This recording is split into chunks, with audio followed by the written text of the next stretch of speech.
This is Hidden Killers with Tony Bruschi. A trucker shot in the leg on a Texas highway. The suspect, just 21 years old, arrested.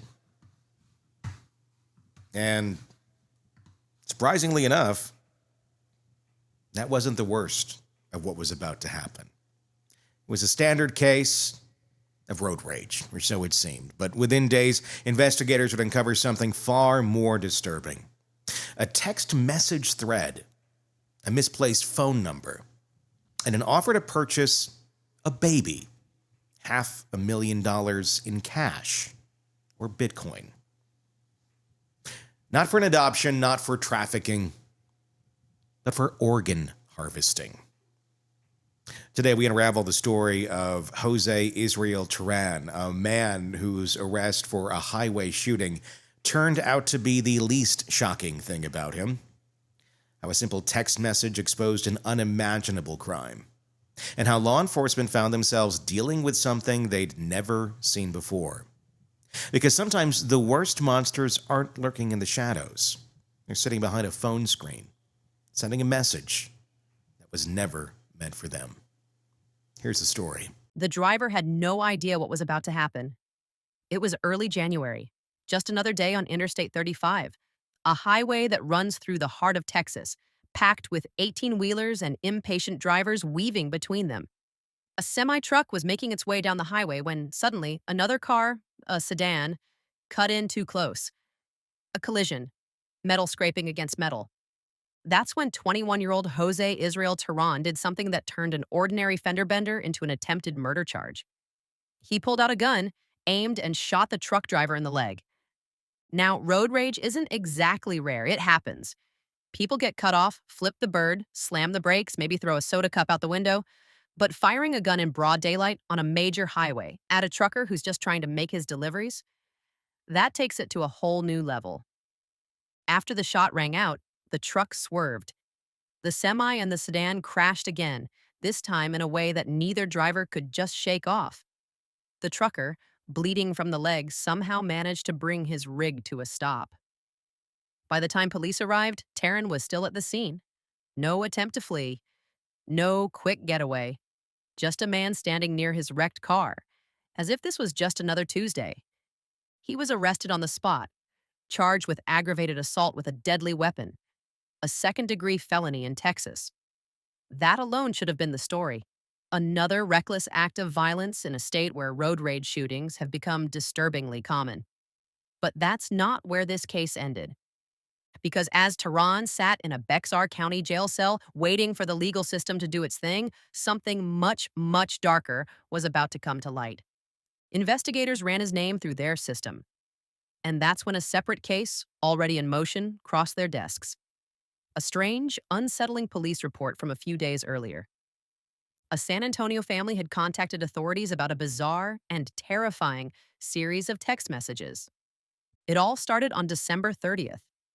A family group chat? Nothing unusual. Just relatives making arrangements for a 9-month-old baby's baptism. Address details, times, maybe a couple of jokes about who was bringing what, but then an unfamiliar number jumped into the conversation. "That's a nice Caucasian baby. How much you want?" At first, the family assumed it was a mistake. Wrong number. Someone being weird. One of them replied, "You've got the wrong number." Blocked him. Moved on. Except Teran didn't move on. He found another number in the chat and sent the same message. "Are you not interested in selling? I'm willing to start the bid at $500,000. $500,000. Now let's pause for a second. Because there's no normal response to that message. There's no world where you just politely decline and hope they take the hint. This was no prank, no joke. This was a man offering $500,000 for a child. The baby's father did what any rational person would do. He called the number. And what he heard on the other end of the line? Even worse. Because Teran didn't hesitate. He confirmed that, yes, he was serious. He said he buys babies. He uses them to sell their organs. He could do the deal in cash or Bitcoin. And he didn't stop there. He referenced the exact location of the baby's baptism. He mentioned the family's home address because thanks to the group chat, he had that information now. This wasn't just some creep making an empty offer. This was a man who had enough details to make a very real, very horrifying move. Terrified, the baby's father recorded parts of the conversation, took screenshots of the messages. Then he called the police. And that's where the two cases, the road rage shooting and the attempted baby purchase, collided. By the time police linked Teran's phone to the text messages, he was already in jail for the shooting. Convenient in a way. They didn't have to go looking for him. He was already sitting in a cell. When detectives questioned him, he didn't even deny that the texts were from his number. But he had a flimsy excuse. Said he thought the whole thing was spam, which is an odd thing to say when you're the one who initiated the conversation. Authorities didn't buy it. They charged him with a second crime, purchase or sale of human organs, a charge so rare that most people have never even heard of it. So now, Teran wasn't just facing charges for pulling a gun on a trucker. He was being accused of something far more sinister, trying to buy a baby. And not just to raise, not just to exploit, but for its organs. The question now wasn't just, how does a 21-year-old end up in this situation, Ike? It was, has he done this before? And more importantly, if that text message had never been sent, would anyone have ever caught him at all? Because if this wasn't an accident, if this wasn't some bizarre one-off mistake, then we're looking at something far more disturbing. It was supposed to be a simple group text. Nothing unusual. Just a family organizing the baptism of their 9-month-old baby. A few messages about time, location, who's bringing what. The kind of thing that clogs up your phone with endless replies of "got it" and "can't wait." But one of the relatives had recently changed their phone number, and somehow that number had landed in the hands of a man they had never met. Israel Teran. No one in the family knew who he was. No one had ever spoken to him before. And yet, there he was, suddenly part of a private conversation about a child's baptism. And instead of just ignoring it, or realizing it wasn't meant for him, Teran did something that no one could have predicted. That's a nice Caucasian baby. How much you want?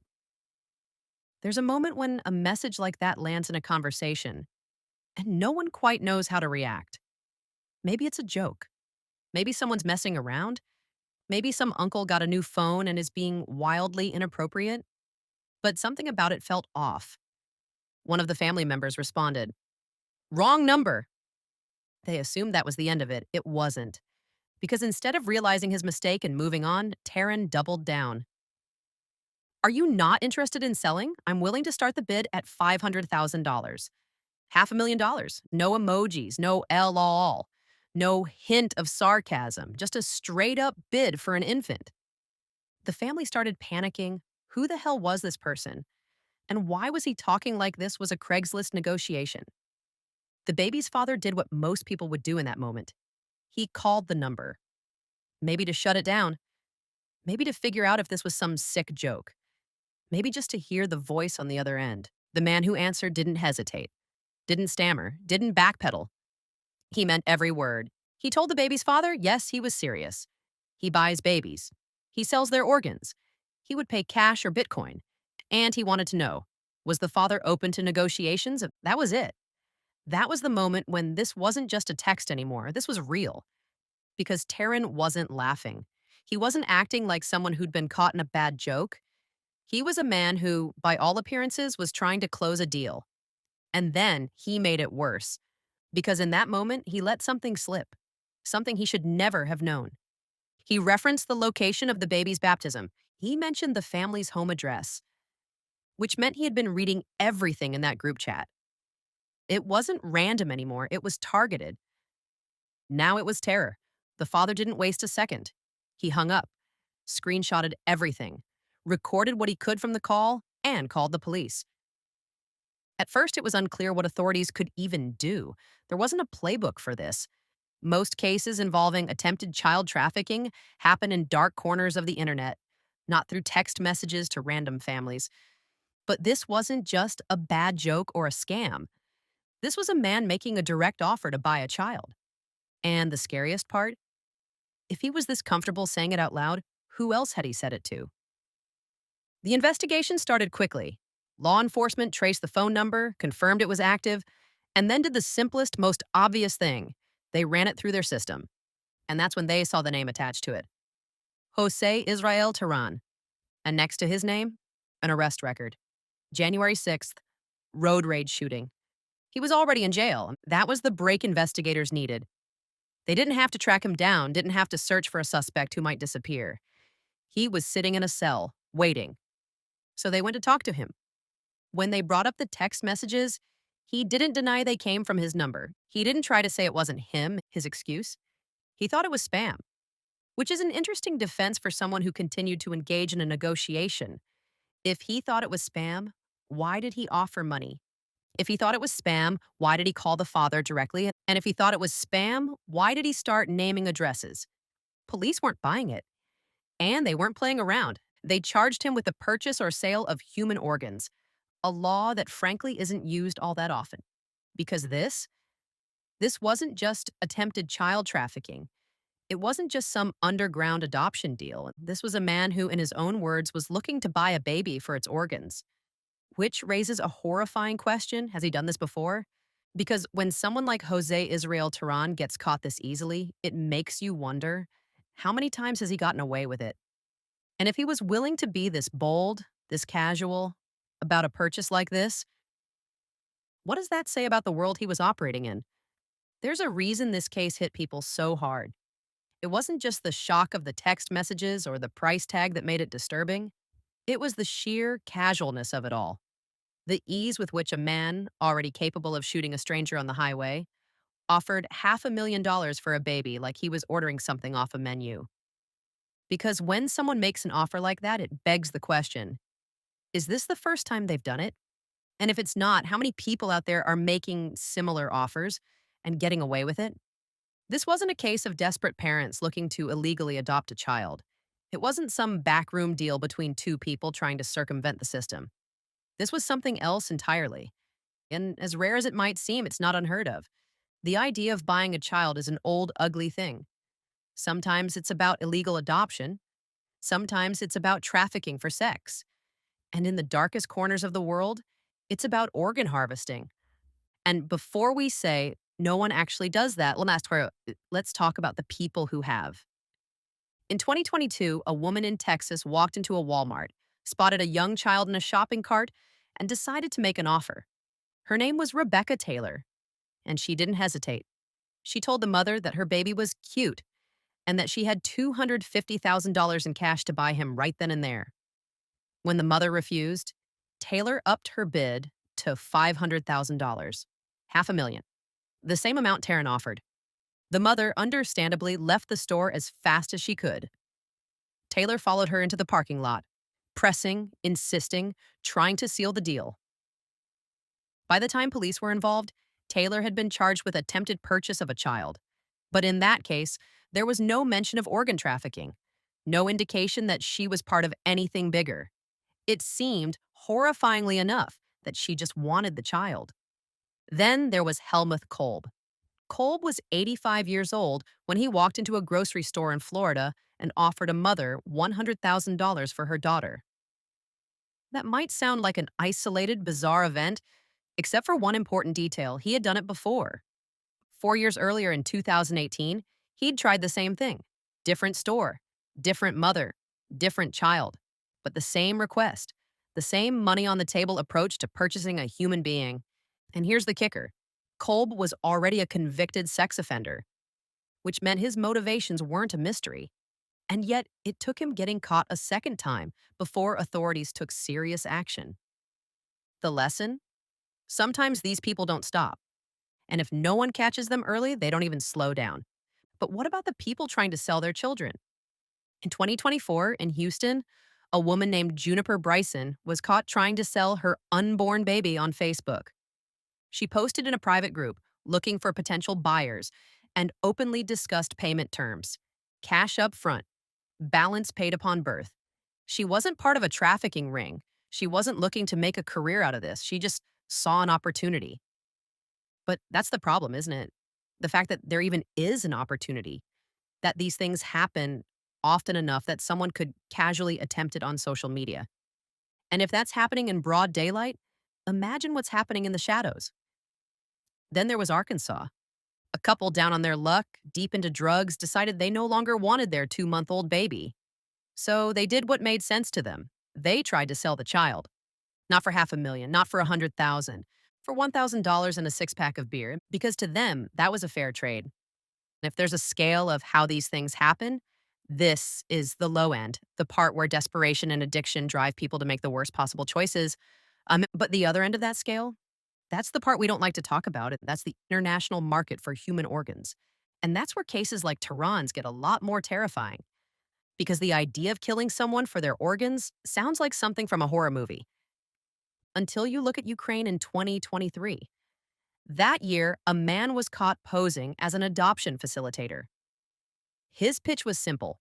He'd find struggling mothers, offer them money for their babies, and promise the child would go to a wealthy European family. Except that wasn't what was happening. The babies weren't being adopted. They were being sold to people who needed organs. Authorities stopped him at the Ukraine-Slovakia border, but only after he had already sold multiple children. And the worst part? They don't even know how many, because these markets exist. And the idea that someone like Teran was trying to tap into it, that's where things go from disturbing to deeply unsettling. Because cases like his are rare, but they do happen. And when they do, they leave behind more questions than answers. Like, how did he get to this point? And who else was involved? Because if he was willing to casually try to purchase a baby for its organs, then that means he believed it was possible. Which means he believed someone else, somewhere, had done it before. And that's what makes this case so terrifying. It's not just about what Teran did, it's about what he thought he could get away with. That's all for now. I'm Tony Bruschi. Thanks for joining us. Be sure to press subscribe wherever you get podcasts or are watching this video so you don't miss any of the cases we cover for you right here from True Crime Today and the Hidden Killers podcast. Want more on this case and others? Then press subscribe now and don't miss a moment of true crime coverage from Tony Bruschi and the Hidden Killers podcast.